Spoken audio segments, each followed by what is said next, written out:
Asanteni sana vijana wetu. Vijana oi! Vijana oi! DCP oi! Vijana pahali yote mmetoka, watu wanasema nini? Vijana wenyewe wanasema nini? Na pahali wametoka wananchi wanasema nini? Mambo ni one time.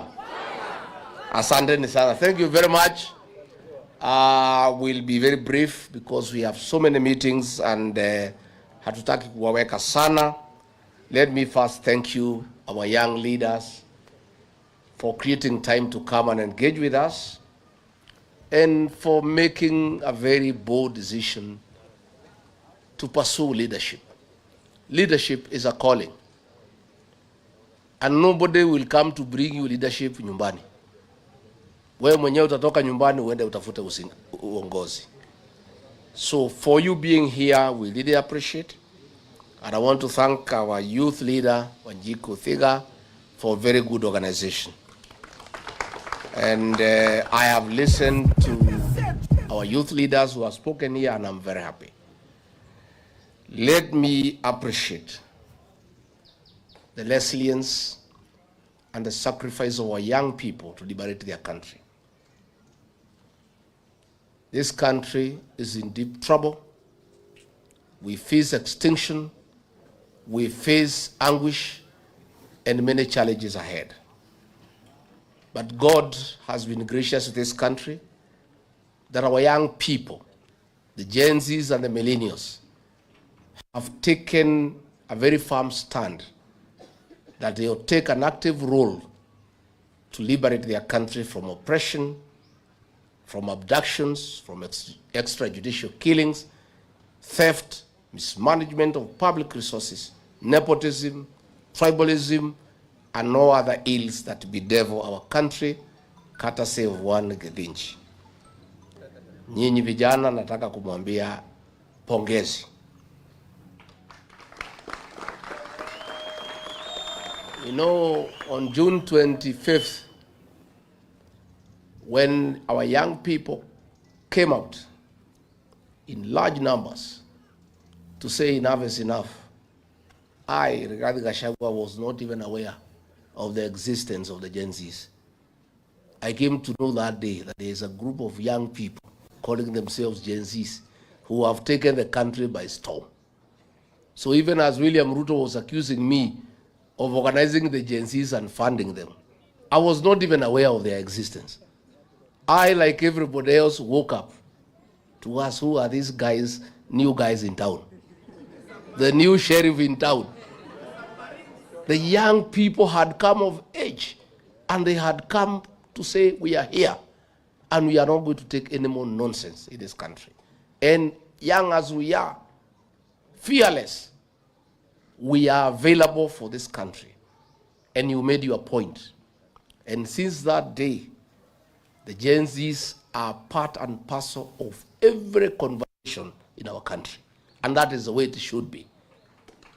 Let nobody tell you that you are the leaders of tomorrow. No. You are the present and the future. And you must take your rightful place in our country.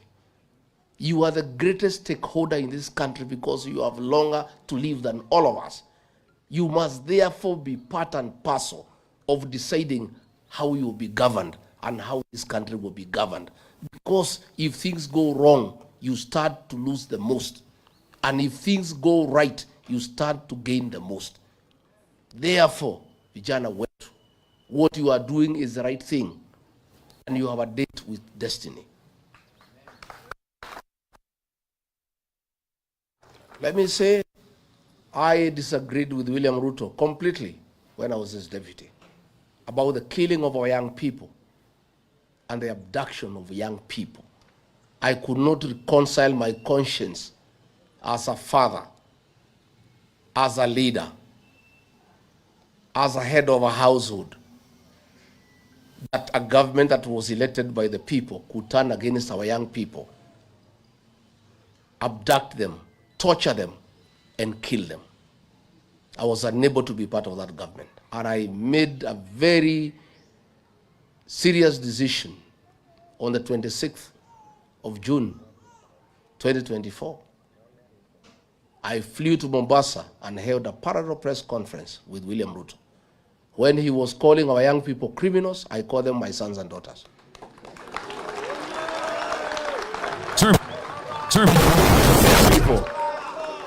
Many people try to stop me from having that press conference.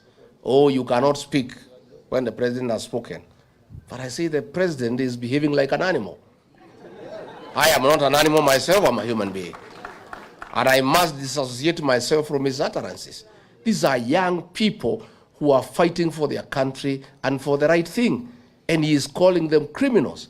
And they are not criminals because what they were disagreeing with is what is criminal in nature. And I therefore affirmed our young people, and I said I want to be counted, that these are our young people, they are my sons and daughters, and they must be given a chance. And that's when I disagreed with William Ruto. After that day, until he threw me out of office, we never spoke again. He would just pretend to greet me in public, but he could not agree to face me because I would look at him at his face and ask him, why are you killing young people? You know, so my good people, DCP is your home. This is the home of the Gen Zs and the millennials. And my mission is very simple. Is to help you, the young people, get rid of Kasongo and take your rightful place in the governance of this country. Hata nikimaliza hiyo niende wa Monyoro nikapumzike, I'll be quite happy. Kasongo waende, vijana wachukue nafasi.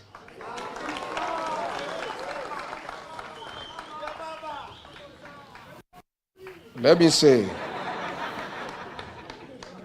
say, you guys are the majority in this country. This country is in your hands. There is nothing regarding Gachagua can do to liberate this country alone. If I don't have the support, it's in futility. You are the guys to deliver this country. And this country will be delivered on the ballot box. I want to persuade you this afternoon that when you go back home, you must talk to your colleagues, the Gen Zs and the millennials, to take IDs and register as voters. And I want to tell you, everybody wants Kasongo to go home. But that will only be actualized on the ballot. We are constitutional democracy. We don't want Kasongo to go home through unconstitutional means. No. We want to humiliate him at the ballot. And that will be done when you guys register as voters. On top of that, I want to invite you to join us in government. You cannot just be bystanders. How do you create a new government that you are not part of? That would be foolish. You must be part of the new government. So I want to persuade the Gen Zs and the millennials. Hizi viti yote ya MCS 1,450. Simuchukue. Munangojea nini? Nyinyi ndio majority. What are you waiting for? These 290 constituencies, take half of them. Senate 47, take half of them. Why and why not? Nyinyi mumekula vitabu sawa sawa. So you guys have gone to school properly. You guys are sharp. You guys are connected. You guys are current. You guys have exposure. And you guys are patriotic to your country. Why don't you agree to help our country by vying for these positions and come and make good laws and restore the dignity of your nation? What are you waiting for? My good people, what are you waiting for? We want to hand over this country to you. We want to help you get rid of Kasongo because that is your greatest enemy.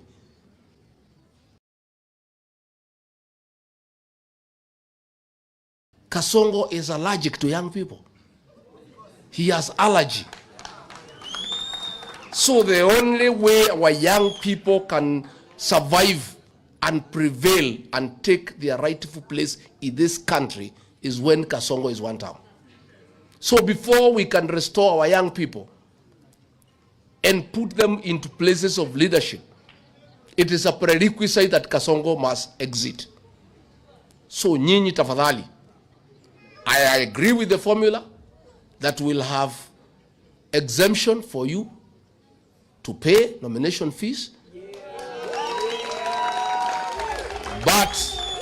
But when you prove that you are a serious candidate by enluring members into the party, then we know you are serious, isn't it? Otherwise, we would have too many jokers. So that formula, Wanjiku Thega and SG work on it. I am 100% persuaded. I am aligned. You know, the other day, I went to my hometown in Karatina, and there were like 15,000 people. Some Gen Z guys there, they want to be MCA. The place was wild. The women were saying tunataka Gen Z akuwe MCA wetu.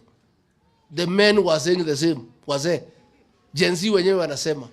So nyinyi vijana, Kenyans have confidence in you after what you did. Please take up your right of place. In matters nomination, I have persuaded our National Executive Council that those of you who work hard in your counties, in all the counties will have nominated MCAs. You guys will take half the number. Kama hapa Nairobi nikipiga hesabu, DCP will have over 20 nominated MCAs. 10 ni zenu. Like Jemo, ile kazi umefanya tayari, moja ni yako. Sindio? So, you guys, hizo viti tutapeana kulingana na proven track record. Your activities, what are you doing for the party? Are you a good online warrior for the party? Kwa hii mitandao, I have put a team now to start analyzing who is fighting for this cause for the party. Bas, kwa mtandao, wale wanapigania chama na sisi kwa mtandao, it will also be one of the methods we shall use to identify the people we nominate to go to the county assemblies. I want to be surrounded by an army of young, aggressive, intelligent young people so that I can be a good leader. There is no way you go anywhere as a leader unless umejisurround na vijana ambaye wamesoma na ambaye hawagopi mtu yeyote. Rigathi Gachagua has availed himself to be surrounded by young leaders so that I can succeed. I'll go nowhere without you. I want you to come. We work together.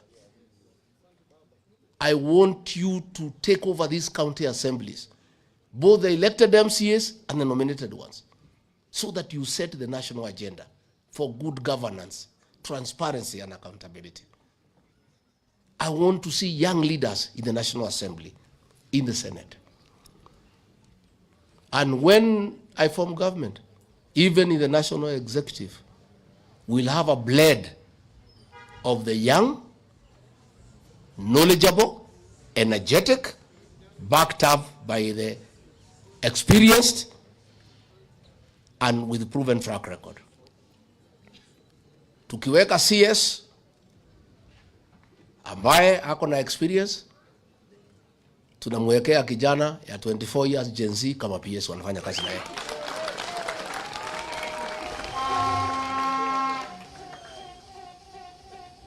I regard the Gachagua-led government will bring to the fore the leadership of our young people. Na mimi sitaki kuchoka sana. Mimi nimeamua, Mungu akinisaidia mkikubali, nikuwe rais wa Jamhuri ya Kenya.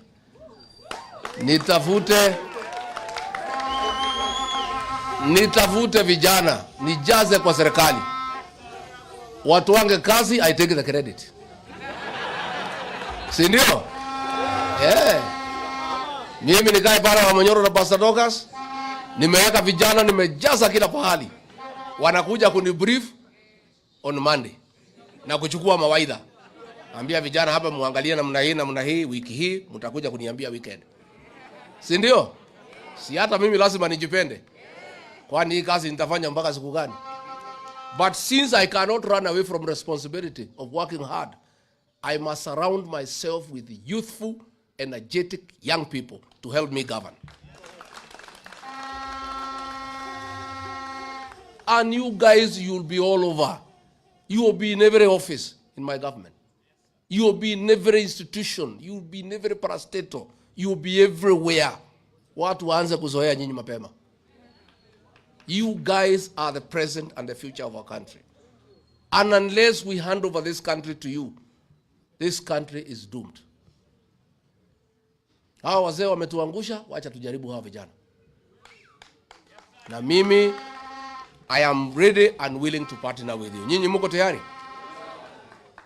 So in our party, please start your activities and assert yourself. Na hakuna mtu atakuja kukuchukua nyumbani uongoze. Wewe mwenyewe ndio utaoda huko nje uanze kuongoza watu. And this is the way to start. So recruit members. Be active in party activities.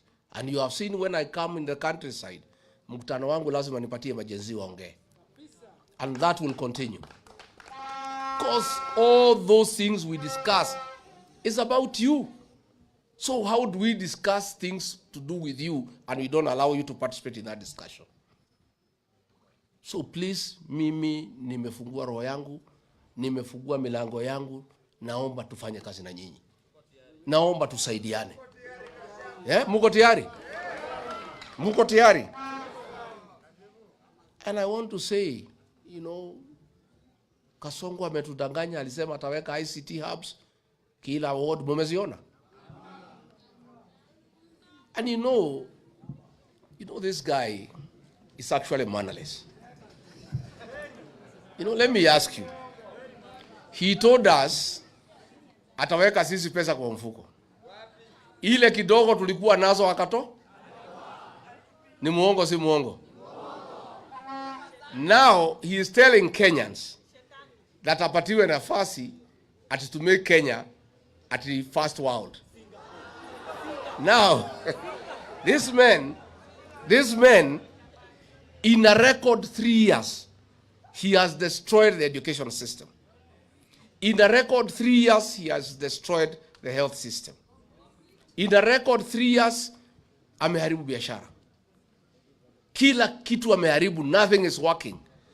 And he thinks Kenyans are foolish, that he can trust them, and they can trust him, that he has a capacity to make Kenya to be first world. Kama ile tumekupatia mwaka 3 umeharibu. Umeiba kila kitu. The only things you have succeeded, William Ruto, is abducting young people, killing young children, stealing everything. Sasa amefungua factory ya furniture Eldoret. So amesema msitu ifunguliwe, ndio watu wakate miti wapeleke kwa factory yake. Everything is about him. Yeah? Yeah? Si ndio? Yeye anataka to destroy the Mau forest because he has opened a factory ya furniture. So he is saying no imported furniture. Furniture yote itatoka kwa factory yake na miti itatoka kwa misitu yetu. So he wants to destroy all our forest, the whole ecosystem, and destroy it. Mambo amefungua factory ya chuma. Ndio sasa anaweka mambo ya affordable housing. Amefungua factory ya tiles. This man is in every field ya biashara. Amechukua biashara yote Kenya. Mpaka matatu amechukua na watoto wake. Sasa